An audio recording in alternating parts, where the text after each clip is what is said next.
વડોદરામાં કોન્ટ્રાક્ટરો બેફામ બન્યા હોય તેવું લાગી રહ્યું છે। એક તરફ નાગરિકોને પીવાનું શુદ્ધ પાણી નથી મળી રહ્યું, ત્યારે પીવાલાયક પાણીનો વેડફાટ કરવામાં આવી રહ્યો છે। વડોદરામાં રોડ કોન્ટ્રાક્ટરની બેદરકારીના કારણે લાખો લીટર પાણીનો વેડફાટ થયેલો જોવા મળી રહ્યો છે। વડોદરા ન્યૂ વીઆઈપી રોડ પર રોડનું કામ કરતા કોન્ટ્રાક્ટરે પાણીની લાઈન તોડી નાખી હતી, જેના કારણે લાખો લીટર શુદ્ધ પીવાલાયક પાણી રોડ પર વહી ગયું હતું। ત્યારે કોન્ટ્રાક્ટરની બેદરકારીના કારણે કેટલાય ઘરોમાં આજે પીવાનું પાણી નહીં પહોંચે।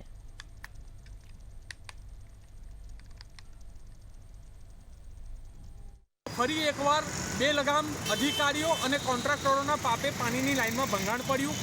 એક તરફ પૂર્વ વિસ્તારના લોકો દૂષિત પાણીથી અને પૂરતા પ્રેશર ન મળવાના કારણે ઝઝૂમી રહ્યા હોય અને એવા સમયે કોન્ટ્રાક્ટરોની બેદરકારીના કારણે 4-5 કલાક સુધી જે લોક ઉપયોગી પાણી હતું એનો બગાડ થયો, પરંતુ નિંદ્રાધીન તંત્ર દ્વારા કોઈપણ પ્રકારની તાત્કાલિક જે કામગીરી કરવી જોઈએ એ નથી થઈ।